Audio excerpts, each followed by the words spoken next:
আসসালামু আলাইকুম। সংবাদে আপনাদের সবাইকে স্বাগত জানাচ্ছি। আমি ফিরোজ তোহা। শুরুতেই আরবে কেবলস সংবাদ শিরোনাম জানিয়ে দেব এই মুহূর্তে হাতে পাওয়া সর্বশেষ গুরুত্বপূর্ণ আপডেট বাংলা সংবাদ। শুরুতেই থাকছে চট্টগ্রামে আসছেন মির্জা ফখরুল ইসলাম আলমগীর, বিএনপিতে চাঙ্গা ভাব। বিএনপির প্রতিষ্ঠাতা ও সাবেক রাষ্ট্রপতি শহীদ জিয়াউর রহমানের ৪৩তম শাহাদাত বার্ষিকী উপলক্ষে আয়োজিত সেমিনারে যোগ দিতে চট্টগ্রামে আসছেন দলটির মহাসচিব মির্জা ফখরুল ইসলাম আলমগীর। এবারে জানাবো তারেক জিয়াকে কি দেশে ফিরিয়ে আনা হচ্ছে। আওয়ামী লীগ সভাপতি ও প্রধানমন্ত্রী শেখ হাসিনা গণভবনে কোটালীপাড়া উপজেলায় নবনির্বাচিত চেয়ারম্যান এবং স্থানীয় আওয়ামী লীগের নেতাকর্মীদের সঙ্গে এক মত বিনিময় অনুষ্ঠানে বলেছেন, এখন একটাই কাজ, তারেক জিয়াকে দেশে ফিরিয়ে এনে আইনের আওতায় নিয়ে আসা। এ কথাটি প্রধানমন্ত্রী খুব স্পষ্টভাবে বলেছেন। প্রিয় দর্শক, তাহলে কি ধরে নেব প্রধানমন্ত্রী শেখ হাসিনা তারেককে দেশে ফিরিয়ে আনছেন? তাহলে কি তারেক জিয়াকে সাজা ভোগ করতে হবে? এ বিষয়ে থাকছে একটি বিস্তারিত আলোচনা, ভিডিওটি না টেনে দেখতে থাকুন। জানাবো ঈদে ফিটনেস এবং রেজিস্ট্রেশনবিহীন গাড়ি চলাচল বন্ধ। কোরবানির পশুবাহী গাড়ির সামনে গন্তব্যস্থান উল্লেখ করে ব্যানার লাগানোর জন্য সংশ্লিষ্ট সবার প্রতি আহ্বান জানিয়েছেন পুলিশ মহাপরিদর্শক চৌধুরী আব্দুল আল মামুন। এদিকে বাংলাদেশে নিযুক্ত চীনা রাষ্ট্রদূত ইয়া ওয়েনের সঙ্গে বৈঠক করেছেন বিএনপির ভাইস চেয়ারম্যান আলতাফ হোসেন চৌধুরী।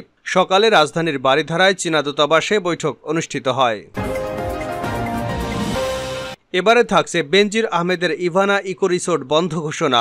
জমি ও সড়ক দখল সহ অবৈধ সম্পদ অর্জনের দায়ে অভিযুক্ত পুলিশের সাবেক মহাপরিদর্শক বেনজির আহমেদ এবং তার পরিবারের সদস্যদের নামে গোপালগঞ্জে করা Navana eco resort and natural park বন্ধ ঘোষণা করা হয়েছে। সোমবার থেকে সেখানে কোনো দর্শনার্থী ঢুকতে পারছেন না। এবং সর্বশেষ জানাবো আন্তর্জাতিক সংবাদ। গাজায় যুক্তরাষ্ট্রের প্রস্তাবিত যুদ্ধবিরতি চুক্তি প্রত্যাখ্যান করল ইরান। এছাড়া লেবাননের বিরুদ্ধে সর্বাত্মক যুদ্ধ শুরু করার বিরুদ্ধে ইসরায়েলকে সতর্ক করেছেন দেশটির ভারপ্রাপ্ত পররাষ্ট্রমন্ত্রী আলী বাঘেরি কানি। এতক্ষণ শিরোনাম শুনছিলেন, এবার বিস্তারিত। প্রিয় দর্শক, আপনি যদি এই চ্যানেলে নতুন হয়ে থাকেন, ভিডিওটি দেখতে দেখতে চ্যানেলটি সাবস্ক্রাইব করে আমাদের সঙ্গেই থাকুন। আর এই ভিডিও সম্পর্কে আপনি আপনার মূল্যবান মতামতটি কমেন্ট বক্সে জানিয়ে দিন। আর হ্যাঁ প্রিয় দর্শক, জানিয়ে দিন ভিডিওটি কোথা থেকে দেখছেন। চট্টগ্রামে আসছেন মির্জা ফখরুল, বিএনপিতে চাঙ্গা ভাব। বিএনপির প্রতিষ্ঠাতা ও সাবেক রাষ্ট্রপতি শহীদ জিয়াউর রহমানের ৪৩তম শাহাদাত বার্ষিকী উপলক্ষে আয়োজিত সেমিনারে যোগ দিতে চট্টগ্রামে আসছেন দলটির মহাসচিব মির্জা ফখরুল ইসলাম আলমগীর। মঙ্গলবার জাতিসত্তার উপকার রাষ্ট্রনায়ক জিয়াউর রহমান সেমিনারে যোগ দিতে চট্টগ্রামে আসছেন তিনি। বিএনপির মহাসচিবের সফরকে কেন্দ্র করে চট্টগ্রামে দলটির নেতাকর্মীদের মাঝে উৎসাহ উদ্দীপনা দেখা গেছে। দলীয় সূত্রে জানা গেছে, মঙ্গলবার বিকাল ৩টায় নগরীর institute of engineers Bangladesh Chattogram মিলনায়তনে নাগরিক সমাজের সংগঠন চট্টগ্রাম ফোরামের উদ্যোগে এক সেমিনার এবং আলোচনা সভা অনুষ্ঠিত হবে। সেখানে প্রধান অতিথি থাকবেন বিএনপির মহাসচিব। সেই সেমিনারে বুদ্ধিজীবী এবং পেশাজীবীরা বক্তব্য রাখবার কথা রয়েছে। মঙ্গলবার সেমিনার সফল করার লক্ষ্যে গত ২রা জুন বিকেলে নগরীর একটি রেস্টুরেন্টে এক প্রস্তুতি সভা অনুষ্ঠিত হয়। সভায় মঙ্গলবার আইইবি চট্টগ্রাম কেন্দ্রে চট্টগ্রাম ফোরামের সেমিনার ও আলোচনা সভা সফল করার আহ্বান জানানো হয়। তারেক জিয়াকে কি দেশে ফিরিয়ে আনা হচ্ছে? আওয়ামী লীগ সভাপতি ও প্রধানমন্ত্রী শেখ হাসিনা গতকাল গণভবনের কোটালীপাড়া উপজেলায় নবনির্বাচিত চেয়ারম্যান এবং স্থানীয় আওয়ামী লীগের নেতাকর্মীদের সঙ্গে এক মত বিনিময় অনুষ্ঠানে বলেছেন, এখন একটাই কাজ, তারেক জিয়াকে দেশে ফিরিয়ে এনে আইনের আওতায় আনা। এ কথাটি তিনি খুব স্পষ্টভাবে বলেছেন। প্রধানমন্ত্রী শেখ হাসিনা যখন কিছু বলেন তখন নিশ্চয়ই তার কোনো কার্যকারণ থাকে এবং ভেবেচিন্তে তিনি কথা বলেন। প্রধানমন্ত্রী নিশ্চয়ই তারেক জিয়াকে দেশে ফিরিয়ে আনার ব্যাপারে একটি সুনির্দিষ্ট পরিকল্পনা গ্রহণ করে এ ধরনের বক্তব্য দিয়েছেন। আমাদের প্রধানমন্ত্রী শুধু একজন রাজনীতিবিদ নন, তিনি দূরদর্শী সম্পন্ন একজন আদর্শিক চিন্তাবিদ বটে। আজকে সবাই যা ভাবে তিনি তা ভাবেন অনেক আগেই। আগামীকালের ভাবনা তিনি আজকে করেন। আর এ কারণে তিনি একজন দক্ষ এবং বিশ্বমানের রাজনীতিবিদ হিসেবে প্রতিষ্ঠিত হয়েছেন। প্রধানমন্ত্রী কোন প্রেক্ষাপটে কেন হঠাৎ করে তারেক জিয়ার প্রসঙ্গটি সামনে আনলেন? রাজনৈতিক বিশ্লেষকদের মতে এ নিয়ে নানামুখী আলাপ আলোচনা হয়েছে। প্রধানমন্ত্রী এমন এক সময় এই বক্তব্যটি দিয়েছেন যখন যুক্তরাজ্যের পার্লামেন্ট নির্বাচনের জন্য তারিখ ঘোষণা করেছেন প্রধানমন্ত্রী ঋষি সুনাক। তিনি পার্লামেন্ট ভেঙে দিয়ে আগামী ৪ঠা জুলাই নতুন পার্লামেন্ট দিয়েছেন। এ সময় যুক্তরাজ্যের টানা ক্ষমতায় থাকা কনজারভেটিভ পার্টির একটি চরম সংকটের মধ্যে রয়েছে।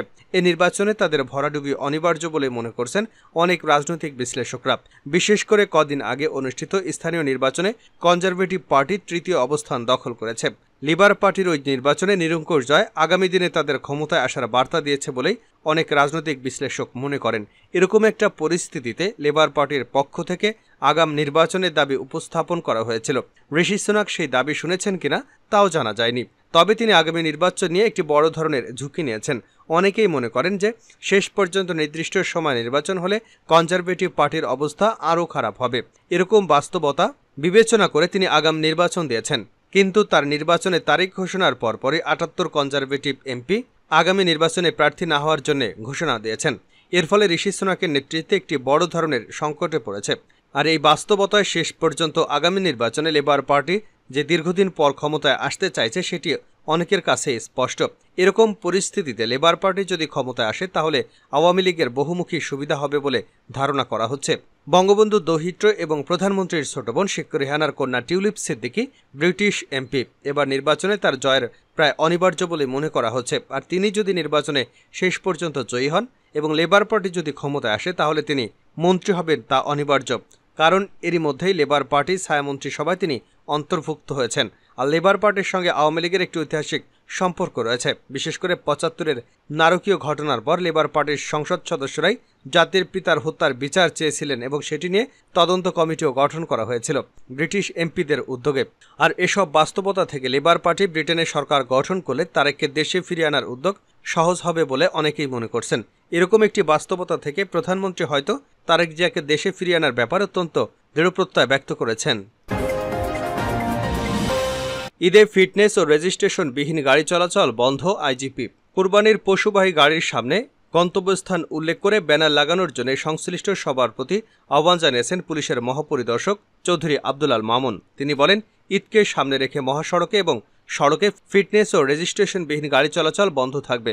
ঈদুল আজহা উপলক্ষে সার্বিক আইনশৃঙ্খলা, সড়ক, রেলপথ এবং নৌপথে নিরাপত্তা, জনগণের নিরাপদ যাতায়াত এবং ট্রাফিক ব্যবস্থাপনা সংক্রান্ত সভায় এসব কথা জানান পুলিশ প্রধান। সোমবার সকালে পুলিশ সদর দপ্তরের হল অব প্রাইডে সভাটি হয়। সবার সভাপতি আইজিপি আল মামুন বলেন, কুরবানির পশু পরিবহনে কেউ বাধা সৃষ্টি করলে কাছের থানা অথবা জাতীয় জরুরি সেবা 999-এ ফোন করবার জন্য অনুরোধ করছি। এছাড়া দুর্ঘটনা এড়াতে পণ্যবাহী গাড়িতে বা ট্রাকে ভ্রমণ না করার জন্য সাধারণ নাগরিকদের প্রতি অনুরোধ জানান তিনি। চীনা রাষ্ট্রদূতের সঙ্গে আলতাফ চৌধুরীর বৈঠক। বাংলাদেশে নিযুক্ত চীনা রাষ্ট্রদূত ইয়া ওয়েনের সঙ্গে বৈঠক করেছেন বিএনপির ভাইস চেয়ারম্যান আলতাফ হোসেন চৌধুরী। রোববার 13 জুন সকালে রাজধানীর বারিধারায় চীনা দূতাবাসে বৈঠক অনুষ্ঠিত হয়। বিএনপির মিডিয়া সেলের সূত্রে এ তথ্য জানা গেছে। এদিন বেলা 11টা থেকে দুপুর 12:15 পর্যন্ত এ বৈঠক অনুষ্ঠিত হয়। শেষ করছে আন্তর্জাতিক সংবাদ দিয়ে। গাজায় যুক্তরাষ্ট্রের প্রস্তাবিত যুদ্ধবিরতি চুক্তি প্রত্যাখ্যান করেছে ইরান।